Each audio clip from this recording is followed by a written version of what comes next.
Hello everyone, welcome to doctor Taniya's NEET academy. अब आप लोगों का नीट का एग्जाम हो गया है खत्म, 2026 का एग्जाम हो गया है खत्म एंड आप लोगों ने अच्छा खासा एक डिसेंट सा ब्रेक ले लिया है 10 डेज का अपनी इस जर्नी के लिए, एक नई जर्नी को स्टार्ट करने के लिए। जो बच्चे 11th क्लास में थे अभी 12th क्लास में आए हैं उनके लिए तो ब्रेक ऑब्वियसली नहीं हुआ, बट जिन लोगों ने एग्जाम दिया था इस बार नीट का एंड दे हैव डिसाइडेड कि हमें इस बार ड्रॉप लेना ही लेना है, तो उनके लिए मैं कुछ इंपॉर्टेंट चीजें मैं बताना चाहती हूँ जो अपनी जर्नी के अंदर आपको बहुत बहुत बहुत ज्यादा अच्छे से इंप्लीमेंट करनी पड़ेंगी। बिकॉज अगर आपने इंप्लीमेंट नहीं की तो एक फेलियर आना बहुत ऑब्वियस है। तो क्या चीजें हमें ध्यान रखनी है अपनी इस जर्नी के अंदर? देखो, सबसे पहले जुलाई अगस्त सितंबर एंड टिल अक्टूबर मिड, ये टाइम ना सबसे क्रूशियल टाइम होता है जो डिपेंड करता है कि आप अपनी प्रिपरेशन किस तरीके से करते हो। देखो, नॉर्मली बच्चा क्या होता है, स्टार्ट तो बहुत अच्छे एनर्जेटिक से होता है कि हम अब बस इस बार करेंगे करेंगे, लेकिन बीच में आते आते जैसे से जुलाई खत्म होता है ना, बिल्कुल उनका मोटिवेशन खत्म होता जाता है। बट हमें इस चीज को होने से रोकना है। हमें अपने मोटिवेशन को कॉन्स्टेंटली मई तक मेंटेन करना है। उसके लिए जो ये 3 to 4 मंथ्स का स्पैन है ना, वो बहुत ज्यादा इंपॉर्टेंट है। क्योंकि अगर इस टाइम में आपने अपना बेसिक बिल्डिंग ब्लॉक बना लिया ना अपनी पढ़ाई का, तो डेफिनेटली आगे के टाइम में जब स्ट्रेसफुल टाइम आएगा you would be little bit relaxed. तो क्या करना है हमें? सबसे पहले देखो, अगर आप लोग सेल्फ स्टडी कर रहे हो या आप कोई कोचिंग ले रहे हो, that all depend upon you कि आप करते हो नहीं करते। बट जो भी आप पढ़ाई कर रहे हो उसके बाद आपको कम से कम 5 to 6 आवर्स रेगुलरली अपने सेल्फ स्टडी के लिए निकालने हैं। मतलब कैसे निकालने हैं, क्या करना है उस 5 से 6 घंटों में, क्या करेंगे हम? सबसे पहले आप अपने दिन को अगर सपोज 5 आवर्स निकालते हो तो मोटा मोटा पौने 2 घंटे के आसपास आपने एक एक सब्जेक्ट को निकाला, फिजिक्स केमिस्ट्री एंड बायोलॉजी। आपने क्या करना है, जो भी आपने पूरे दिन में अपनी कोचिंग क्लासेस में पढ़ा है उसको अच्छे से रिवाइज करो।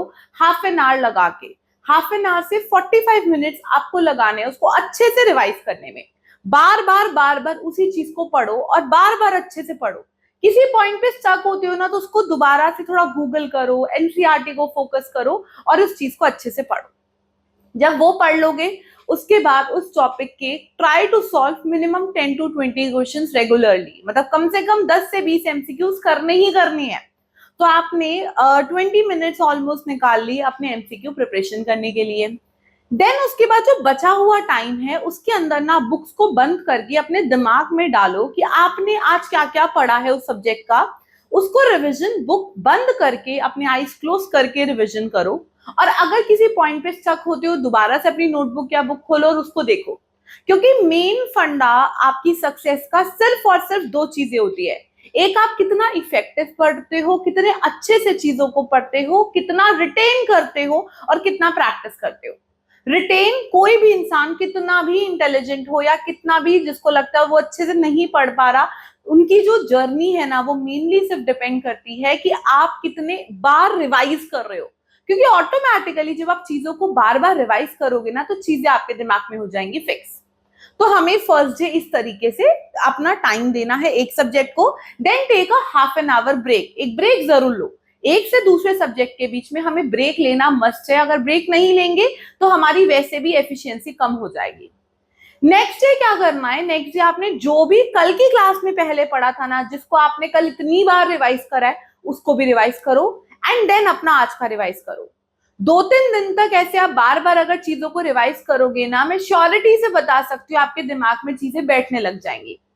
फिर 2-3 दिन बाद आप क्या करना, अपने सिर्फ आप एमसीक्यूज, अब एमसीक्यूज क्या करना, ये कब तक करना है हमें रिवाइज, हमें तब तक करना है जब तक हमारी यूनिट ना खत्म हो जाए। जिस दिन हमारी यूनिट खत्म हो जाएगी नेक्स्ट यूनिट स्टार्ट हो जाएगी, फिर अब हम नेक्स्ट यूनिट पे फोकस करेंगे। लेकिन एक चीज को ध्यान रखना, जब हम नेक्स्ट यूनिट पे आ जाएंगे ना तो रोज एटलीस्ट 5 to 6 क्वेश्चन अपनी पुरानी यूनिट के जरूर करना। क्योंकि एमसीक्यू कर लिए तो ऑटोमेटिकली आपकी चीजें रिवाइज हो जाएंगी। अगर आपने इस स्ट्रैटेजी को 3 मंथ्स के लिए अच्छे से कर लिया ना, मैं सच बता रही हूँ, ये टाइम ऐसा है जब आपको टेंशन बहुत कम होती है। और इस टाइम में अगर आपने अपने कॉन्सेप्ट को, बेस को स्ट्रांग बना लिया ना, तो आपको आगे टेंशन होगी ही नहीं। लेकिन नॉर्मली क्या होता है, अक्टूबर में ना त्योहार सारे आ जाते हैं, सारा फेस्टिव सीजन आ जाता है, उसके चक्कर में हमारा एक महीना तो वैसे ही थोड़ा खराब हो जाता है। फिर नवंबर जैसे ही आता है हमें टेंशन होने लग जाती है कि अरे हमारी तो कुछ तैयारी नहीं हुई, हमने एक साल वेस्ट कर दिया, आप कैसे करेंगे, क्या होगा, लोग क्या कहेंगे। ये सब चीजें ना सब ओवरकम हो जाएंगी अगर तुमने शुरू के 3 मंथ में अपना मोटिवेशन मेंटेन कर लिया। सो इसके लिए व्हाट आई हैव डिसाइडेड कि मैं आपको किस तरीके से हेल्प करूंगी। एक तो सबसे बड़ी प्रॉब्लम होती है बायोलॉजी में, हम चीजें भूल जाते हैं। सो मैं ट्राई करूंगी कि मैं रोज आपको कुछ ना कुछ निमोनिक्स दूं। मैं कुछ स्ट्रैटेजीज है जो अपनी इस यूट्यूब जर्नी के अंदर ऐड करने वाली हूँ, जो डेफिनेटली आपको डे बाय डे आपकी ब्लॉग्स को और ज्यादा हेल्प करती जाएगी। क्या क्या चीजें हैं मेरे इनिशिएटिव। सबसे पहला इनिशिएटिव, मैं निमोनिक्स दूंगी, निमोनिक्स से मैं चीजों को याद कराऊंगी। देन हम बहुत सारी चीजें, हम डायग्राम वगैरह हम एनसीईआरटी में छोड़ देते हैं and they are very very very important. तो मैं क्या ट्राई करूंगी, मैं अपनी वीडियोस के अंदर डायग्राम बेस्ड एमसीक्यू कराऊंगी कि एक डायग्राम उठाया, उस डायग्राम को मैंने अच्छे से याद कराया, आपको निमोनिक्स की हेल्प से भी याद कराया, एंड देन मैंने उसके कुछ 4-5 क्वेश्चंस आपको डिस्कस करे सो दैट आपका वो डायग्राम बिल्कुल क्रिस्प क्रिस्प से हो जाए। तो ये करेंगे। देन हम कुछ चीजों को डेमोन्स्ट्रेशन करके मैं आपको सिखाऊंगी, क्योंकि डेमोन्स्ट्रेशन जब हमको एक्सपेरिमेंट करके देखते हैं ना, तो चीजें हमारे दिमाग में ज्यादा टाइम तक रिटेन रहती है। तो आई वुड ट्राई कि कैसे मैं डेमोन्स्ट्रेशन से आपको चीजें समझा सकूं। उसके बाद एक और इनिशिएटिव जो मैंने लिया है कि मैं एक अपना वेबसाइट बना रही हूँ, वेबसाइट और ऐप बनवा रही हूँ। उसके अंदर जब भी जैसे भी वो रेडी हो जाएगी, मैं उसके लिए क्या करूंगी, उसमें आपके एमसीक्यूज, मतलब chapter wise, subject wise, topic wise MCQs डालूंगी, सो दैट आपका जो पीवाईक्यूज हैं, जो आपके एमसीक्यूज है, आपको अच्छा खासा क्वेश्चन बैंक मिल जाए। So I am working on that. तो मैं उसके लिए आपको जल्दी उस पर अपडेट लाऊंगी कि कब वो चीज रेडी हो गई है। एंड देन साइमल्टेनियसली अभी मैं क्या करूंगी, मैं रेगुलरली जुलाई से ना कुछ 4 से 5 एमसीक्यू एक टॉपिक उठाऊंगी, मतलब एक चैप्टर उठाऊंगी, उस चैप्टर के कुछ 5 से 10 एमसीक्यू मैं रोज डालूंगी। दैट चैप्टर कैन बी इधर फ्रॉम और केमिस्ट्री और that can be from biology. So उससे आपका क्या होगा, आपको एक क्वेश्चन बैंक वहीं पर मिल जाएगा। रोज अपने आप को वो क्वेश्चन आप प्रैक्टिस करोगे, उनके आंसर्स मार्क करोगे, and then definitely you would get to know कि आपने क्या गलती करी है। उसके अलावा जो इंपॉर्टेंट कॉन्सेप्ट्स हैं, चीजें हैं जो हम निग्लेक्ट कर लेते हैं, उनको समझाऊंगी मैं अपनी वीडियोस के अंदर।